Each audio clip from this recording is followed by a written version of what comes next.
Shalom, selamat pagi saudara yang dikasihi Tuhan. Kiranya berkat, damai sejahtera, dan sukacita dari Tuhan Yesus Kristus senantiasa menyertai saudara sekalian. Sebelum kita mendengarkan firman Tuhan dan renungan pagi ini, mari kita berdoa. Tuhan Yesus yang baik, sungguh kami mengucap syukur atas setiap berkat, kebaikan, dan kemurahan-Mu, karena Engkau selalu melindungi kami, sehingga kami dapat bangun dan menikmati udara segar dan keindahan pada pagi hari ini. Jika sebentar kami akan mendengarkan firman-Mu, urapilah kami dengan Roh Kudus-Mu, agar kami dapat mengerti dan memahami apa yang Tuhan sampaikan kepada kami melalui firman-Mu. Terima kasih Tuhan, di dalam nama Tuhan Yesus Kristus kami berdoa. Amin. Saudara yang dikasihi Tuhan, tema renungan pada pagi hari ini adalah taatilah perkataannya. Bacaan diambil dari surat Yohanes pertama, pasal 5 ayat 3a. Demikian sabda Tuhan.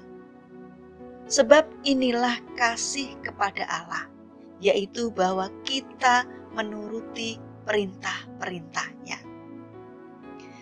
Saudara yang dikasihi Tuhan, suatu hari ada seorang wanita Skotlandia yang mencari nafkah dengan menjajakan barang-barang di sepanjang jalan di desanya.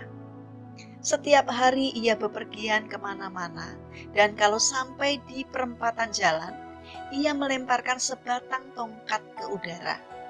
Dan ke arah mana saja tongkatnya menunjuk, ia selalu pergi ke sana.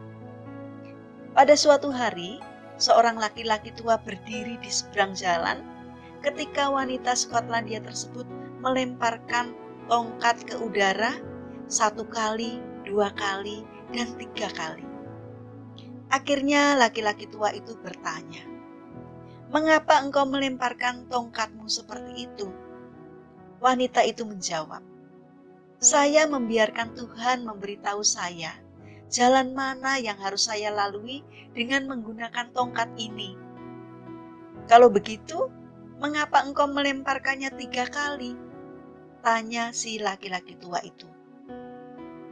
Wanita itu pun menjawab, "Sebab pada 2 lemparan pertama, ia menunjukkan kepada saya arah yang salah." Saudara yang dikasihi Tuhan, mungkin apa yang diperbuat oleh wanita Skotlandia itu menyerupai tindakan yang kita lakukan ketika kita berdoa memohon petunjuk dari Tuhan. Hal yang perlu kita sadari bahwa di dalam berdoa yang menjadi tujuan bukanlah apa yang kita mau dan yang kita inginkan, melainkan melalui doa kita belajar untuk mengetahui kehendak Tuhan dalam kehidupan kita. Dan di dalam doa pun kita belajar untuk menerima pemberian Tuhan pada kita. Namun yang sering terjadi adalah kita selalu memaksa kehendak kita kepada Tuhan. Padahal Tuhan lebih tahu mana yang terbaik bagi kita. Saudara yang dikasihi Tuhan, marilah kita belajar untuk menyerahkan kehendak kita ke dalam tangan Tuhan dan menempatkan diri kita dalam kehendak dan rencana Tuhan, bukan menurut apa yang menjadi kehendak dan rencana kita.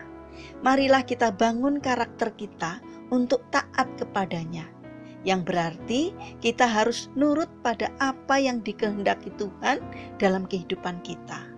Mari kita belajar seperti Kristus yang taat kepada Bapa.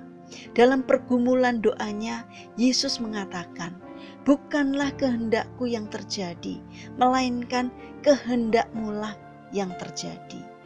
Inilah bentuk ketaatan yang Yesus lakukan, bentuk ketaatan yang disertai penyerahan penuh.